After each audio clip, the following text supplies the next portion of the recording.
MVC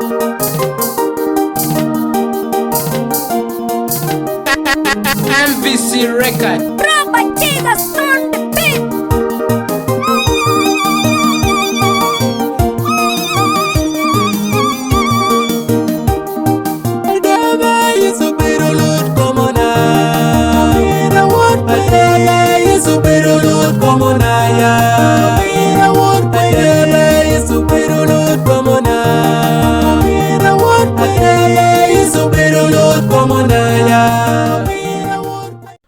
Good evening, welcome to my YouTube channel. My name is David Okon. I am talking about work in the United Kingdom. If you live in the UK, then this program is specifically designed to help you understand the laws and policies governing work in the United Kingdom. I am so delighted to speak about this topic. If you watch this video, watch it with the rest of the videos which is consistent with this topic, which is of work.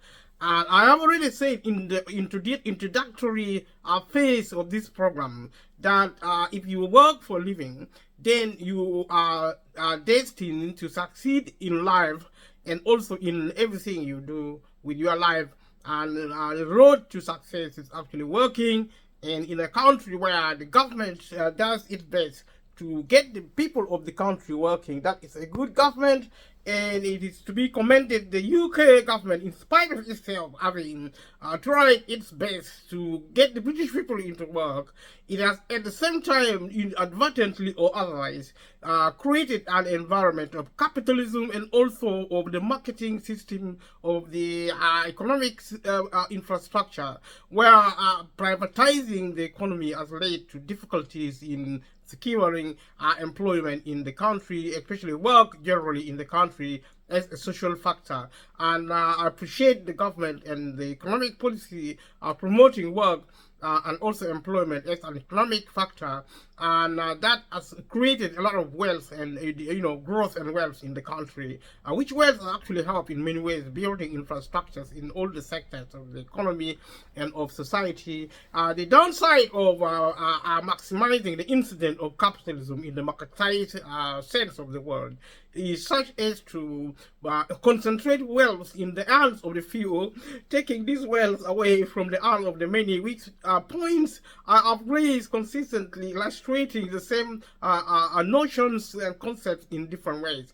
This is a type of injustice in the social context and also in other forms, because without adequately accessing income and also resources, people in the majoritarian sense of the world in the United Kingdom suffer lack in terms of, for example, accessing food, energy, water, housing, healthcare, education, and all the other factors of society, including access to justice per se. And the law of the land is created for purposes of producing justice in the legal sense of the word. And if the people, for a reason of poverty or lack of resources, fail to access the law, then issues like work in the United Kingdom suffer the consequences, with the result of people who are counted as lacking in income, suffering in the situation of work, especially employment, which is the mainstay of work in the United Kingdom. I already said as well that we operate work and also we operating wealth at the same time, because work is the primary source of income, and therefore where you find an extreme level of inequality in terms of accessing wealth. In the small and medium income earners, in addition to people who are actually at the upper scale, including people who are multimillionaires and multi-billionaires. These discrepancies or differences, disparities, are caused by the extremity found produced by the economic system of capitalism. I've been saying that. I'll be repeating those points consistently going through this program. And thank you so much, everyone who have been helping to subscribe to this channel, watching the videos and sharing with family and friends, and also clicking notification bell in addition to clicking like. Leaving comments is so important to allow us to engage. For example, today I've been chatting with some individuals, with some people who are committed to watching my video and also to supporting my project. And they are one individual living in Africa. I don't know where she lives, but she was asking questions about accessing work. Actually, not even one person. One person was asking how to get work in America. Another one was asking, he was that gentleman was is in the construction business in Africa. He was asking how to find construction work in this country. So if you know how, as somebody who is foreign, who is not in Britain, who is not in America, who might be in Africa or another country, and leave a comment below about how to go about getting immigration status consistent with work, and also how to find work which are available for people who need permission to work in the United Kingdom. That is a major issue for people who for one reason or another wanting to come into Britain, and also in Europe, America, and the other parts of the world where there are more opportunities, needing to say at the same time that employment and work generally as a concept is reducing for human laboring, being replaced by technology, machine, technology, robotics. Artificial intelligence is here to, in currency, is now expanding rapidly. It is within the government departments, it's also in other sectors of the economy, which is quite good for the purposes of development and also creating wealth.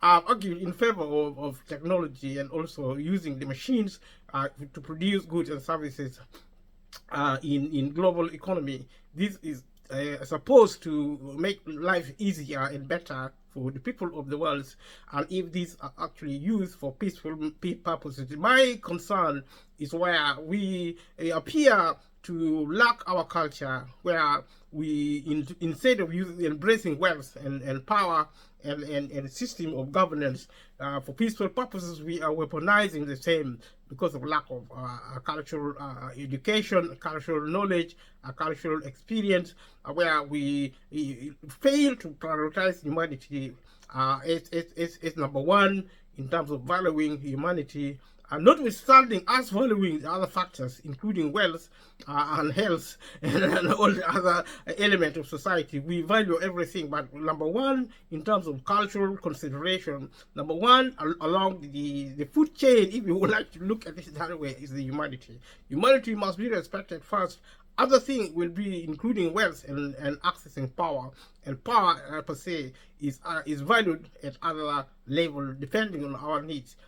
Whether it is security, whether it is food security, national security, physical security, computer, and all these factors of security, and whether we want stability in terms of implementing our laws and policies.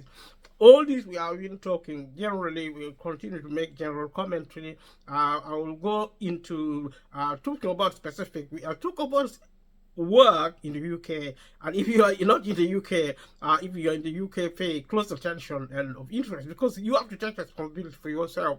The government having now declared freedom, we are passionate about freedom in the United Kingdom. We want our freedom. We want to be free of the government, and therefore we have to take also responsibility for our lives and easing our life away from the mentality of dependency on the government. Therefore, we need now to look for information, to learn, and things consistent with trade, industry, politics. We as a people of the world wanting to be free, demanding freedom from the state, are now to school ourselves in terms of politics, policy, in terms of general situations, including welfare, accessing healthcare. You have to be an expert on issues of healthcare and policy and practices. And if you think the government should invest more on frontline services and invest more on infrastructure, then you are to take up responsibility, lobby your MP, give them pressure, get information, be informed. And you may play, you may be resting, you may be going on holiday, that is okay. But when there is a crisis, and there increasingly is a lot of crisis, because the pace of change in society is very, very sharp and very quick. And that inevitably is going to create a lot of crises, and a lot of people are going to really get into a lot of difficult situations. It's happening now. A lot of people will be losing their jobs, especially the people in the middle class, the technocratic professional, who are paid now, at least, in the UK, paid more than the probably paid more than maybe 30,000, 40,000 pounds per annum, maybe before or after tax and insurance, in terms of whether it is gross or net. This level of existing in employment is changing, and we are seeing even in supermarkets, in the retail sector, technology increasingly is taking over, which I say is good for consumers, people who need the service to improve in terms of efficiency and also accessing things, including agriculture, farming, in terms of producing animals, meat, beef, whatever you call them, and also grains and all the other factors of agriculture in terms of food and food supply. These are good things. Artificial intelligence, robotics, 3D printer, nanotechnology. I have been mentioning these 4 or 5 elements of modern technology. These are actually cutting edge of the economies of technology across the globe, which is quite acceptable. Going back to the same, we need to really pay close attention how we use our words peacefully. And I already said, the code word to accessing peace is actually learning our culture, and this can be achieved by education and more of education. The law may help now to put us in order in terms of justice and fairness, more on the justice front. But if we are to be proficient as social animals, as social beings, we need to learn through education how to be culturally effective, culturally sound. And I'll say this point over and again. Leave a comment below how you feel about this line of thinking, these pieces of information.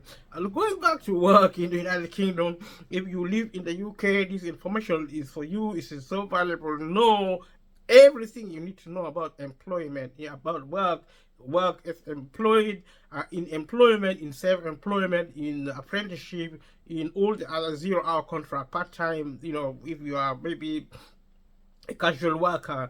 All these are actually work, work factor, which is exactly what I choose to talk about. I am talking about work in this program mainly to illustrate the idea involving income, and also income maximization, which is the level of income you get, and also how you manage income, but also how you control outgoing, including how to address the issue of debt and credit system, which is putting a lot of pressure on people's income, and also contributing to a lot of poverty. It's a major social crisis, national crisis, which we must take seriously. That is why I'm taking this. Leave a comment below and let me know. Visit Gov.uk in the United Kingdom. In your country, visit a government website and look for work and study about work. And we'll talk about employment now in a minute, and talking specifically something called continuous employment as a legal principle, which I'll be looking at it now, what it is, what continuous employment means, and also how to work out continuous payment. When you talk about continuous payment, how do you address this the concept, and also if you in a situation where you come to the end of your work and what does continuous employment ending, what does it mean in this context, and also when you are an employee employed on a series of short-term contracts, what does it mean in terms of continuous employment. So as a concept, we are looking at continuous employment. Leave a comment below if you know one thing or another about continuous employment, and in order to qualify for certain employment rights and protection, you as somebody who work for living, you have to be having a situation of continuous employment, being continuously employed for a certain length of time. These are some of the criteria, some of the requirements when you are trying to assess continuous employment. You're looking at every element of continuous employment, as I am trying to find here. Bear with me in a second. So it is important to establish the continuity of employment. Continuity of employment is a central indicator of your proficiency as somebody who is working continuously.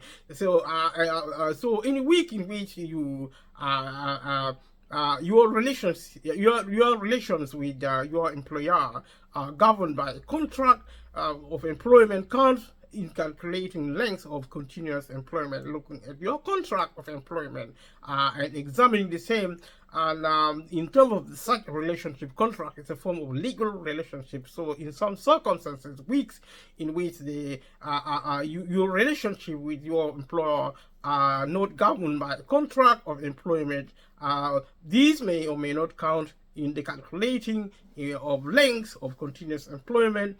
And where this is applicable, you are looking at incapable.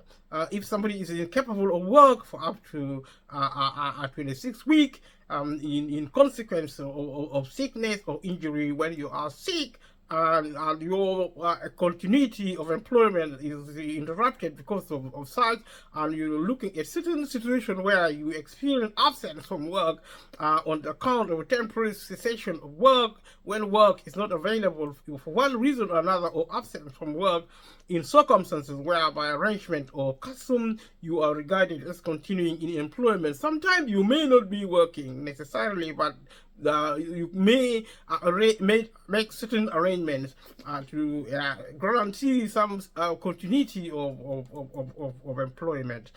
These are specifics, and you leave a comment below if you understand, if you don't understand, if it makes sense, if it doesn't make sense, because by virtue of feedback, some people have been questioning specifically that they try to follow what I've been talking about. They don't really understand. We're talking about laws and policies, which are really fairly, to be fair, are fairly complex.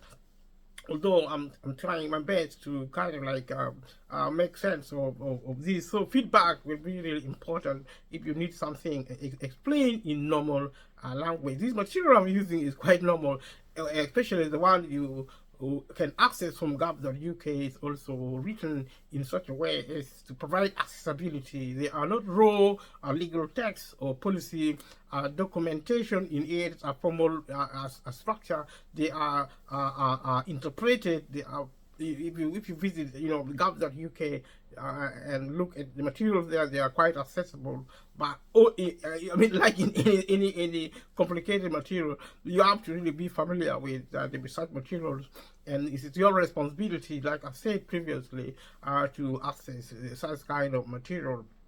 And thank you so much for being around and also looking at this situation. So we are looking at continuity of employment. Most cases working out most cases working out the length of your continuity of employment will be quite straightforward in most cases. However, it becomes more complex if you have had any breaks during the period you have worked for your employer, and if there are obvious breakage, then you incur something called continuity or failure of continuity of employment. These are specific information which is of interest as well as of proper guidance, because that is the nature of the thing. I'm just trying to kind of like commonalize it. I'm trying to commonalize it to make it common, and that is a matter of viewpoint, whether it is going to be as normal as we normally want to live our life. But one way or the other, we are supposed to face up to our demons of our understanding policy and then law. One way or the other, there will always be an element of complexity. So and it becomes more complex if you have had any breaks during the period you have worked for your employer, like as I've said before, and some breaks count towards continuity or continuous employment, and others do not. So this specific, quite interesting. This document explains how to treat the absences for purposes of calculating continuous employment only. So you kind of like work out continuous employment as a system. When working out the length of your service with an employer, there is a presumption of continuity without more. So this is as it is to be presumed that the employment started on the first day and continued until the effective date of termination. This means that it is up to the employer to prove that the employee has not been continuously employed. And this is how it look like. Leave a comment below, let me know what you think about this material. So the length of service is measured in months or years, depending on the length of service required for the particular right you may be able to exercise.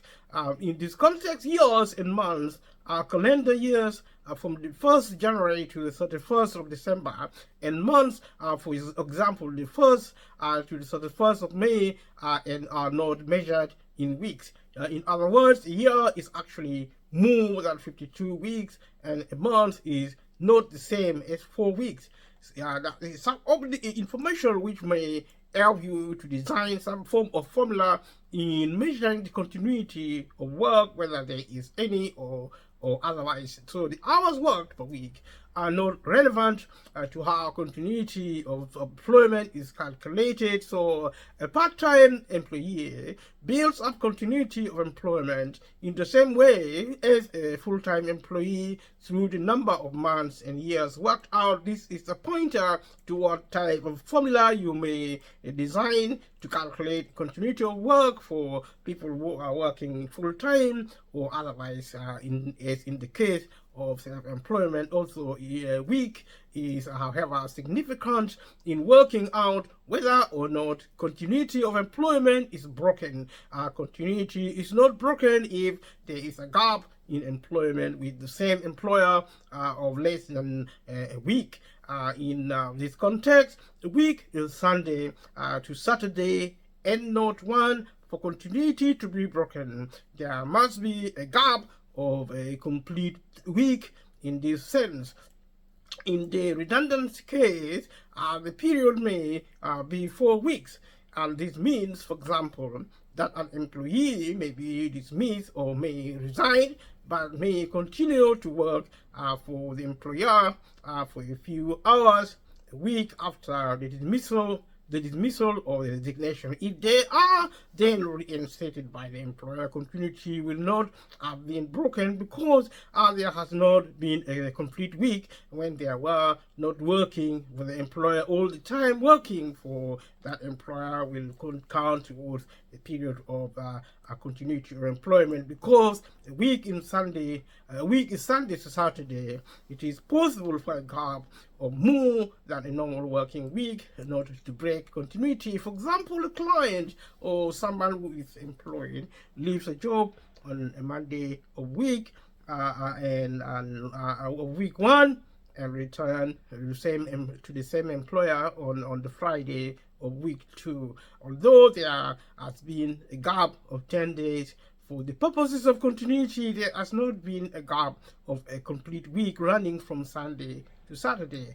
What is the conclusion then when working out continuous employment? You should work at the time spent working for the employer and not just the time spent in any one job. If you are in a situation where you have done different jobs, one following after another, the same for the same employer, add together the time spent on all those jobs. If the employer has been taken over through a transfer of undertaking, add together the time worked for both employers. This, however, is not always straightforward, and someone in your situation, in this situation, may need a specialist advice. Like I've already said before, if you can see the writing here appears to be on the wall, things can be slightly, if not sufficiently complex.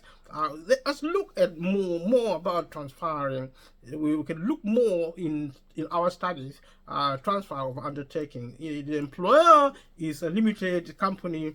If that is the situation, that the company is limited by law, add together the time worked continuously with any associated employers. Associated employers are two companies or individuals where one is a subsidiary of the other, or where both are controlled by a third company or individual in this sense. In addition to the situation described above, continuity of employment is not broken when the employee changes employer in the following circumstances, where this employee is a teacher who was moved from one school to another, which is maintained by the same local authority, where on the death of the employer, the employee is employed by a personal representative of the deceased employer. These are situations providing circumstances involving work, in particular employment, in particular continuity of employment as a concept, as a legal and employment concept, where the employee is employed by the local authority or related body, and they move to a different local authority. This is also the case with workers in the National Health Service, which is a public health system in the United Kingdom. Continuity in these situations applies to qualification for redundancy payments only. So we talk about redundancy and also redundancy payment, and under one circumstances involving continuity of employment or otherwise. So we are continuing this. Stay tuned, continue watching. Thank you so much.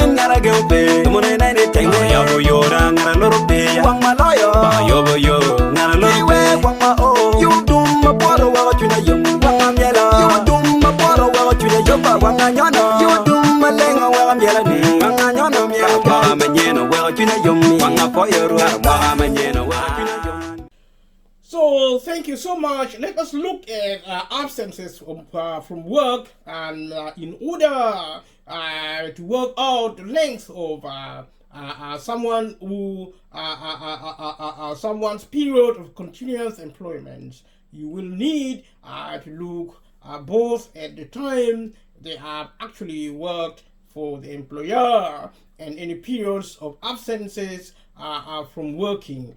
This is some of the information which are quite specified.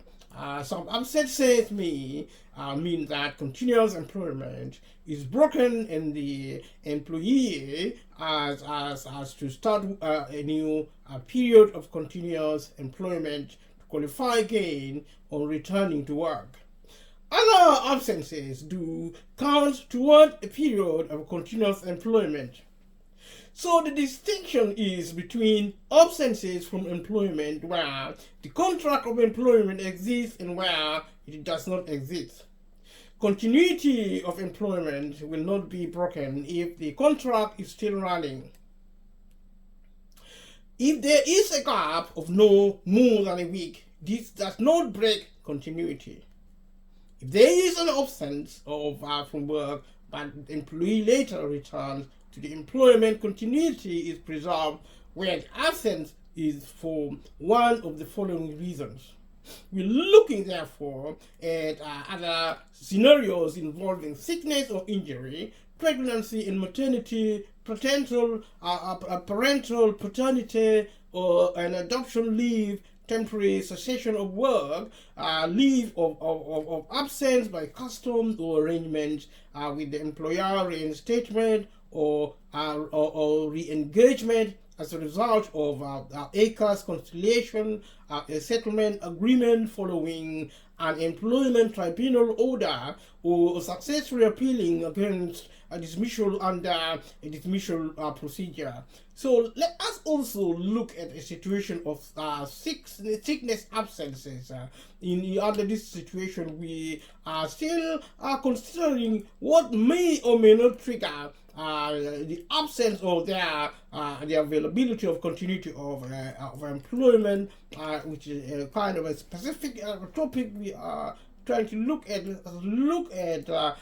sickness absences or being absent due to sickness. Time of sickness does not break continuity of employment if employee's contract continues throughout for however long the absence lasts. If there is no contract of employment in existence, continuity is not broken if the employee is away from work because of sickness or injury for no more than 26 weeks. The significance is whether in one there is contract, in another there is no contract. Where there is no contract, the incident of absence is modified. For example, during sickness or injury for no more than 26 weeks. Let us look at maternity absence in terms of continuity of employment, and so absence from work because of pregnancy does not break employment continuity, provided the contract of employment continues through the absence. To go about continuity of employment going on throughout the absence, pregnant employee is entitled to 52 weeks maternity leave made up of 26 weeks ordinary maternity leave, followed immediately by 26 weeks additional maternity leave. The whole of the employee's maternity leave, whether ordinary maternity leave or additional maternity leave, counts toward continuous employment. More about rights to maternity leave as it is. We are talking about continuity of employment. Leave a comment below if you are interested in this material, if you're interested in this concept, if you're interested in this topic, or otherwise if you are not. And thank you so much for people who have been watching and enjoying as much as you can, or enduring as much as you can, whatever your situation may suffice. Let us go back to talking about this specific situation where, for example, a woman is reinstated or re-engaged following a successful appeal under a dismissal or disciplinary procedure. Our continuity of employment is preserved for the purposes of statutory maternity pay. Let us look again at parental or paternity and adoption leave, as in leaving work temporarily at that, and in relation to continuity employment purposes. And thank you so much for your being around. Leave a comment below what you think about this topic. So when you talk about parental leave, which does not break continuity of employment if the employer's contract continues throughout, and there are always ifs and buts in these types of rule. So let us look at also the absence, which will be accounted in full. It's in such a situation involving parental leave, not breaking continuity of employment if the employee's contract continues throughout. So there has to be a continuity of contract, which may be unbroken, which needs to be unbroken for purposes of continuity of employment. So we talk about parental leave under these circumstances, continue to look at continuity of employment where it is preserved during paternity leave and adoption leave. Looking at paternity leave and adoption leave, where an employee is reinstated or re-engaged following a successful appeal under the dismissal and disciplinary procedure, their continuity of employment is preserved for the purposes of statutory paternity or statutory adoption pay. We are looking at also industrial action, such as seen in when policies require in a situation of industrial action, or whether it may not require, as in whether or not an employee may be allowed to take industrial action, taking part in a strike and does not break continuity of employment. In the same way, if there is a lockout at work, so that an employee is prevented from working, and an affected employee will not have their continuity of employment broken. The fact that continuity of employment is not broken by industrial action is important when calculating whether an employee has worked for an employer for the qualifying period in order to be able to claim unfair dismissal. However, any week during which an employee takes part in a strike as opposed to being locked out will not count when calculating how long they have been continuously employed for the purposes of calculating, for example, statutory redundancy pay or the basic award for unfair dismissal. More under this circumstance, looking at unfair dismissal and the qualifying period needed to be able to claim unfair dismissal necessarily. Let us look at other types of absences. Thank you so much, everybody who have been taking part in watching this far. Consider yourself a champion. I find this material quite interesting. It is very exciting. It is in relation to laws and policy in the United Kingdom regarding the specificity involving continuity of working weeks. Let us look weeks where there is no contract of employment. Do not break continuity if the employee is absent from work on account of one of the following scenarios. For example, when the absence is temporary, involving temporary cessation of work, that is, the employee has been laid off because the employer does not have any work, or there is no work for the employee to do, and where by any arrangement, a custom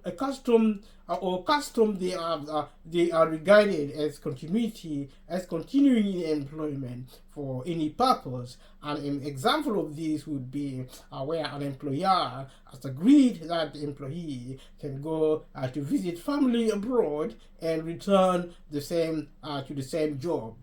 Where an employee has been dismissed and then reinstated on appeal, and both sides agree on an arrangement so that continuity of employment is preserved. There is also a scenario where there is a need for the arrangement to be made before the original dismissal as occurred. So let us look further in a situation where the employee has been dismissed and is subsequently reinstated as a result of conciliation or arbitration through ACOS, a settlement agreement, or an employment tribunal order. Their continuity of employment will not be broken. Reinstatement for any other reason will not necessarily preserve continuity. More about ECA's conciliation and settlement agreement, looking in fair detail. You can study one material or another, and going forward, we will be looking at such details. If an employee is dismissed under a dismissal and a disciplinary procedure, but is then successful in an appeal hearing and is reinstated, their continuity of employment is preserved. About disciplinary procedure in England and Wales and Scotland, and more about the statutory dismissal and disciplinary procedure in Northern Ireland, also available as pieces of information. Statutory dismissal and disciplinary procedures, you can look at this in fair detail as procedural studies on continuity of work. If the client, someone who is employed like yourself or somebody else whose work has come to an end, and when does their continuous employment end? You can look at that in England and also elsewhere. In Scotland, you must notify ECAS of their potential to claim before you can make a claim to an employment tribunal. The early conciliation procedure applies to most employment tribunal claims and will affect the time limit for the claims. You can look in fair details about early conciliation facilitation. When working out a period of continuity or continuous employment, you will need to know when the employment ended, whether notice can be artificially extended by adding on the correct amount of statutory notice which should have been given, but it wasn't. The length of the employee's continuous employment will decide, for example, if they have been employed long enough to make an unfair dismissal claim or how much redundancy pay they are entitled to. The circumstances providing in this circumstance will be if you or somebody else is given the correct amount of statutory notice or more than the correct amount, and also works it the contract of employment ends on the last day of the notice period. And if the employee is given the correct amount of statutory notice or more than the correct amount, and is told that the contract of employment will not be terminated until the last day of the notice period, that they are not required to attend work during the notice period, sometimes referred to as garden leave, the contract of employment ends on the last day of the notice period. And also in a situation if you are dismissed with immediate effect with no notice and with or without the correct amount of pay in lieu of notice, the contract of employment ends on the day of the dismissal. And if someone is dismissed with immediate effect and is entitled to statutory notice of dismissal, the contract of employment ends on the day of the dismissal, but for the purposes of establishing continuity of employment only, the contract is artificially treated as ending on the day when statutory notice would have ended had it been given. For calculating the time limit within which to make a claim to a tribunal, the contract ends on the day of the dismissal. And if the client is dismissed with some notice, but less than the statutory notice of dismissal, they are entitled to the contract. The contract of employment ends on the last day of the notice period, but for the purposes of establishing continuity of employment only, the contract is officially treated as ending on the day when the correct amount of statutory notice would have ended and it been given. For calculating the time limit within which to make a claim to a tribunal, the contract ends on the last day of work. let us look at oral or written notice of dismissal where it is given in a way that makes it difficult to be sure whether the contract of employment has ended or whether someone was dismissed without notice or dismissed with pay in lieu of notice rather than the actual notice or garden leave, the last day that you have worked or should have worked, and that work should be taken in as the date of termination of contract for calculating the time limit within which to make a claim to the tribunal. And we are looking at the length of the period of continuous employment, which can only be artificially extended by adding on the correct amount of statutory notice that should have been given, not the correct amount of contractual notice that should have been given. And we are looking at working out the situation of effective date of termination, and also looking about notice when resigning, about notice for dismissal, and about notice for redundancy. Let us continue watching. Thank you so much. Stay tuned.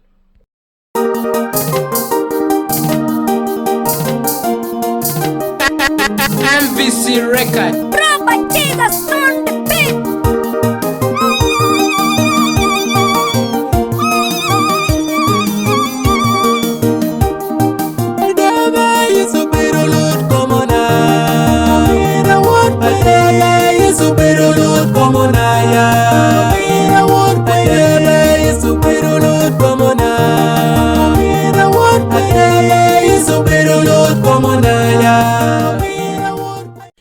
Thank you so much. We are looking at employees who are employed on a series of short-term contracts for purposes of continuity of employment. We are looking at the continuity of employment in terms of employment, in terms of work in the United Kingdom. Thank you so much. Employers may engage employees on a series of short-term contracts in an effort to try to avoid the employee gaining employment protection. These are some of the problems which may arise to calculate how long the employee has worked for the employer. Length of service is calculated in months and years, starting from the date the employee started working for the employer and ending on the qualification date.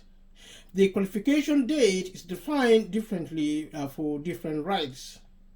We look in fair details in terms of qualification dates, especially in countries like Northern Ireland.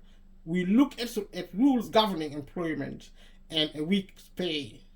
If the break was occasioned by a redundancy and the employee is then offered a new contract or an extension of the old contract, continuity is preserved if the new contract or extension starts no more than 4 weeks after the end of the original contract. However, continuity will be broken if the employee has received a statutory redundancy payment. There are other circumstances where employment on what appear to be a series of short-term contract may be added together to provide a continuity of employment, and this means that the employee may qualify for statutory rights such as the right not to be unfairly dismissed. A number of cases have revealed that there are employees who are employed in intermittent contracts, all for the same employer. The contracts are of varying lengths and are separated by various periods of non-employment. When considering whether the fixed terms of these contracts can be added together to give continuity of employment, a tribunal would consider all the relevant circumstances of each case. It will in particular consider whether there have been a temporary cessation of work. When doing this, it will consider the length of time not in employment compared to the length of time in work. There can only be a temporary cessation of work where an employee has an established work pattern built up by over a period of time, probably a year. Probably this would have gone on for years. For example, in one case of the applicant to the tribunal was a teacher employed on a secessional basis. Each year, she taught for 3 terms. When the summer term ended, our contract also ended. She was then re-employed each September. This happened for 8 years. At the end of the 8 years, she was not taken on again and applied for unfair dismissal and redundancy. The House of Lords decided that she was continuously employed for 8 years because of our absence from work. Each year was temporary, only for a short time, and she always expected to return. These are some of the legal material relating to continuity of employment for people who might or might not be employed in one way or the other. There is also a temporary cessation of work where an employee is employed on different types of contract, either side or cessation. The Employment Appeal Tribunal EAT has held that a teacher's continuity of employment is preserved over the summer period holiday break, even if they were employed on different contracts, either side of that break. In this case, a teacher was initially employed on a temporary contract to cover another teacher who was on a sick leave. Later, the teacher who was ill resigned, and the cover teacher was offered a permanent contract. When he was dismissed, he could only claim unfair dismissal if his period if 2 periods of employment were continuous. The employment the EAT held that they were employed continuously. As far as seasonal workers are concerned, if a greater time is spent out of work than in work, the period of unemployment cannot be regarded as a temporary cessation of work. But if they are in work with the same employer for longer than they are out of work, it may be decided that they are continuously employed. The Employment Appeal Tribunal has held that if it was established that a casual worker was an employee during periods when they were actually working, they would have continuity of employment per se. In this case, the claimant worked 2 or 3 days a week for the employer over a period of 3 years. Under the Employment Rights Act 1996, Section 212, if an employee work for the whole or part of any week, then the entire week counts toward continuity of employment. The claimant therefore had sufficient continuity of employment to bring an unfair dismissal claim when his employer dismissed him.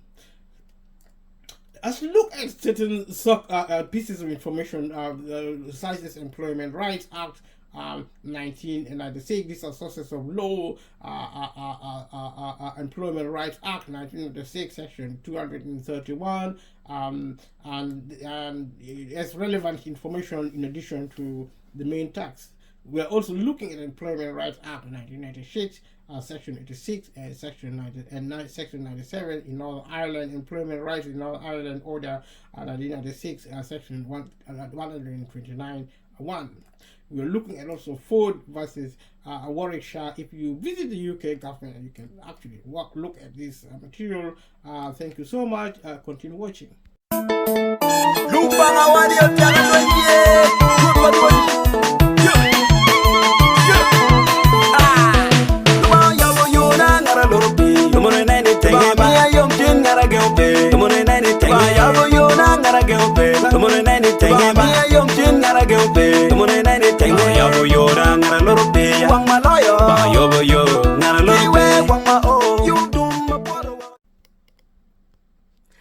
So thank you so much for watching this channel today. Subscribe to this channel if you haven't subscribed. We have been talking about employment today in the United Kingdom as part of work in the United Kingdom in terms of laws and policies. And if you've watched to this end, thank you so much, and click like, click notification bell so that you can have access to new videos if they are posted, and also leave a comment, let us have a conversation so that we improve this channel.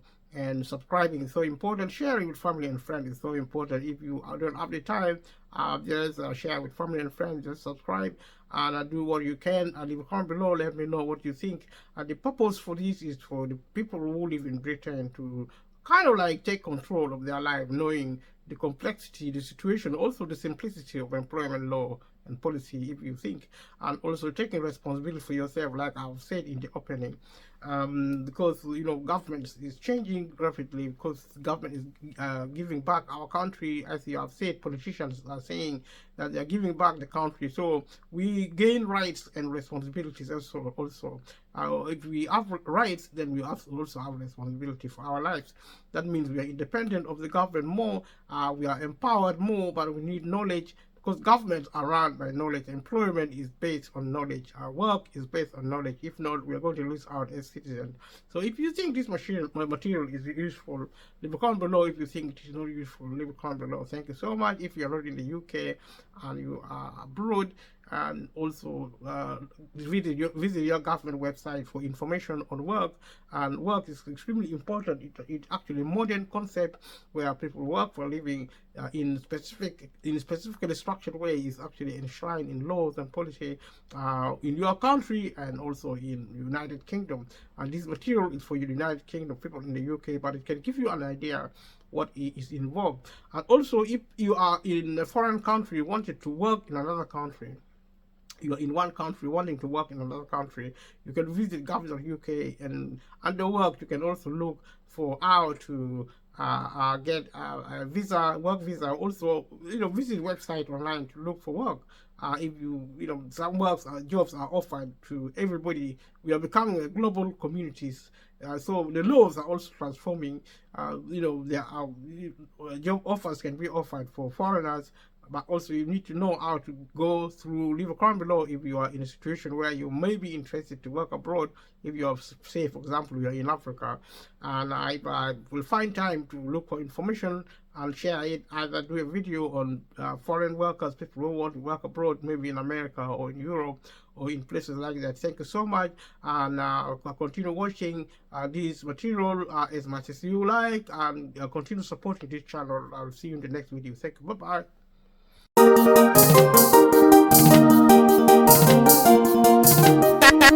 MVC Record.